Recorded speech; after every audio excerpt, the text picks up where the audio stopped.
Hello అందరికీ welcome to Jyothi Jalagudem YouTube channel. ఈరోజైతే simple and టేస్టీగా పన్నీర్ తవా ఫ్రై ఎలా చేసుకోవాలో చూసేద్దాం.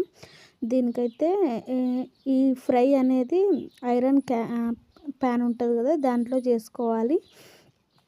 దానికోసం అయితే ఒక గిన్నె తీసుకొని అందులో కొద్దిగంత ఒక 2-3 స్పూన్స్ పెరుగు, అట్లానే ఉప్పు, కారం, కొంచెం జీలకర్ర పౌడర్, అలాగే ధనియాల పౌడర్ అండ్ గరం మసాలా వేసి కట్ చేసుకున్న పన్నీర్ ముక్కలు ఉంటాయి కదా, అవి కూడా వేసి మంచిగా కలుపుకోవాలి.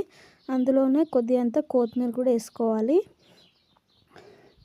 ఇప్పుడైతే ఈ ఐరన్ది ఉంటుంది కదా తవా, దాంట్లో అయితే కట్ చేసి పెట్టుకున్న ఆనియన్, ఆయిల్ వేయాలి ఫస్ట్, తర్వాత కట్ చేసి పెట్టుకున్న ఆనియన్, టమాటో వేసి కొంచెం మంచిగా మగ్గనియాలి. ఆ తర్వాత పసుపు, అల్లం వెల్లిపాయ కొంచెం కొంచెం వేసుకున్న. అది కొంచెం మగ్గిన తర్వాత ఆయిల్ పైకి వచ్చినాక ఇది మనం కలిపి పెట్టుకున్నాం కదా, ఇది పన్నీర్ది, ఇది కొద్దిసేపు మ్యారినేట్ చేసి పెట్టుకోవాలి. ఆ తర్వాత ఇందులో యాడ్ చేసుకోవాలి. అంతే. ఇదైతే చాలా సింపుల్ ప్రాసెస్ అండ్ ఈజీ ఉంటుంది. వీడియో మొత్తం చూడండి, ఒకసారి ట్రై చేయండి. టేస్ట్ అయితే చాలా బాగుంటుంది.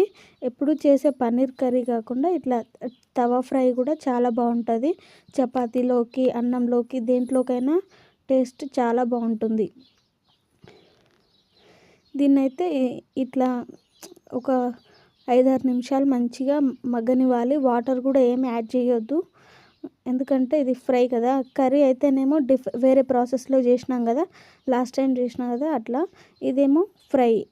ఇందులోకి కొంచెం కలమాకు, అట్లానే పుదీనా కూడా యాడ్ చేసిన. అది వేసి కొద్దిసేపు మగ్గనిచ్చిన తర్వాత అట్లానే మళ్ళీ ఇంకొంచెం అది కొత్తిమీర పౌడర్ ఉంటుంది కదా, కొరియాండర్ పౌడర్, అది అండ్ ఇది మసాలా, గరం మసాలా వేసుకున్న.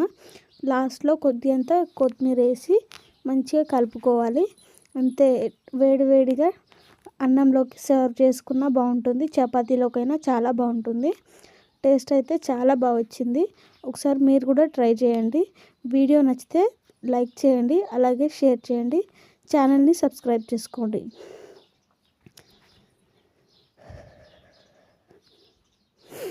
దీంట్లోకి నేనైతే రైస్తో తింటున్నా, మీరైతే చపాతీలోకి కూడా తినొచ్చు.